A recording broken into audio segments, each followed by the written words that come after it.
Danger Dolan. Zach Ralston asks, what is the story behind Jaina Proudmoore? Why is she becoming so evil, or whatever everyone is saying?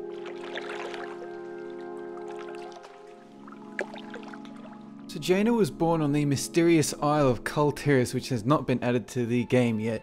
She badgered Antonidas, one of the high-ranking wizards in the magical city of Dalaran, to take her on as his apprentice. Now she got a bit stressed because of the workload and living up to Antonidas' expectations, so relief came in the form of a soon-to-be world-ending madman called Arthas. A love triangle formed between her, Arthas, and Kael'thas Sunstrider, due in part to the fact that they were all from royalty bloodlines, but she chose Arthas because she foresaw their nice, cozy future together. Ha! They were even engaged to be married, but Arthas called it off because of his commitments to Lordaeron and Jaina's magical obligations. So then the events of Warcraft 3 saw the prophet Medivh try to warn everyone that Lordaeron was about to get an undead makeover with no humans allowed. Arthas scampered off to massacre the population of Stratholme because zombies, and to his surprise, Jaina didn't want to watch him slaughter a defenseless town's populace. Medivh convinced Jaina that she needed to take a people and sail to Kalimdor across the sea, and after Arthas came back with the Scourge and started ravaging places like Dalaran, Antonidas finally agreed that she should probably do that. Jaina's last act before heading for Kalimdor was to try and console Kael'thas, who was upset over his father's death. But he was still butthurt over their friend zone, so she ditched him. Once she arrived in Kalimdor and started seeking the mysterious Oracle, Grom Hellscream and the Warsong clan attacked her bases despite Thrall's order to stand down. So after getting pulverized by orcs at Stone Talon Mountain, she entered the Oracle's cave but was soon followed by Thrall and Cairn. Orcs. I knew that we were being followed. Defend yourselves! Stop! There will be no violence in this place. Thrall, this is Jaina Proudmoore, leader of the survivors of Lordaeron. Survivors? What are you talking about? The invasion of the Burning Legion has begun. Lordaeron has already fallen, and now the demons come to invade Kalimdor. Only together, united against the Shadow, will you be able to save this world from the flame? Unite with them? Are you mad? Have you heard nothing that I've said? The Legion comes to undo history and end all life. Soon after, Thrall received a vision that took them to meet with the Night Elf leaders Malfurion and Tyrande. Together, Jaina's army and the Orcs and the Night Elves prevented the Eredar Lord Archimonde from humping the World Tree, successfully pushing back the Legion. Jaina then established the human kingdom of Theramore on Kalimdor, and it's relatively close by to Thrall's fortress of Orgrimmar, likely because then it's easy access to Thrall's world tree, but that's just my theory. Human forces assaulted Durotar right on the doorstep of Orgrimmar, so Thrall sent the Mok'Nathal Rexxar to ask Jaina what the deal was. It turns out her father sent an expedition from her home island of Kultiris to attack the Orcs, and she resented this, so she gave the thumbs up on Thrall's plan to massacre him to death, which did happen. Can your blood atone for genocide, Orc? Your horde killed countless innocents with its rampage across Stormwind and Lordaeron. Do you really think you could just sweep all that away and cast aside your guilt so easily? No, your kind will never change, and I will never stop fighting you. Father, why wouldn't you listen? Above all else, Jaina, he was a proud warrior. Remember him as such. Durotar is now safe. We have no further quarrel with these humans.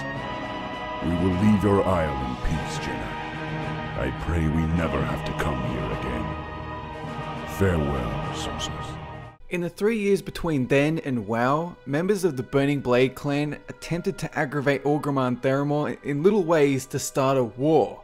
It was only after Jaina found the legendary sorceress Aegwynn, mother to Medivh, that the Burning Blade plot was foiled and a non-aggression pact signed between the two cities. Furthermore, Jaina tried to form a meeting between Thrall, herself, and King Varian from Stormwind in order to make the truce more permanent, but then Varian logged off and nobody knew how to text him. So Jaina alongside Aegwynn formed the new Council of Tirisfal. Its objective to combat Chur'Gul and the Twilight's Hammer, which they managed to do, except it resulted in Aegwyn's death, which wasn't ideal. But Cho'Gall and the Twilight's Hammer had it coming, so there. Following Vanilla and Burning Crusade, Arthas the Lich King awoke after a 6-year slumber, and Jaina sensed it. At the Wrathgate in Northrend, Forsaken forces assaulted human, orc and scourge alike, which got everyone pissed. So then Jaina teleported to Orgrimmar to find out why the Horde were being jerks. Thrall, what has happened? The king is preparing for war. Jaina, what happened at the Wrathgate? It was a betrayal from within. The Horde has lost the Undercity. We now prepare to lay siege to the city and bring the perpetrators of this unforgivable crime to justice. I will deliver this information to King Rinthral, but farewell, War Chief. I pray that the next time we meet, it will be as allies. At Undercity, Alliance and Horde clashed. The Alliance wanted to reclaim the kingdom of Lordaeron from the Horde, and the Horde wanted to just defend Sylvanas' home, because that's where the Forsaken were based now. Jaina had to literally freeze the battle and prevent another war from breaking out. So then soon after, the neutral mages of Dalaran summoned forces to assault the gates of Ulduar, and Jaina tried to maintain peace, but failed. You'll have to excuse me. Thrall, what are you doing here so soon? The summons sounded dire, Jaina. I want to see this dwarf. Garrosh. To see the fear in his eyes. Then we'll know if he's telling the truth. No, wait! We are going to need all the help we can get if we are— Thrall! What? What are they doing here? Let me explain! I thought I smelled the stench of Alliance pigs. Control yourself. You want my blood? Come then, dog. He's mine. Stop it! We have all lost! A great deal in this conflict! But we stand to lose everything if we do not stop fighting and work together! A true war chief would never partner with cowards. At the Wrathgate, the Horde's partnership killed more of our men than the Scourge. I'm done with your Horde. May this Death God take you all. During the raid on Icecrown Citadel, you escort Jaina into the Halls of Reflection, where she finds Frostmourne suspended in mid-air, unguarded, which allows her to converse with the dead Uther. Frostmourne, the blade that destroyed our kingdom. Jaina, could it truly be you? Uther! Dear Uther! I'm so sorry.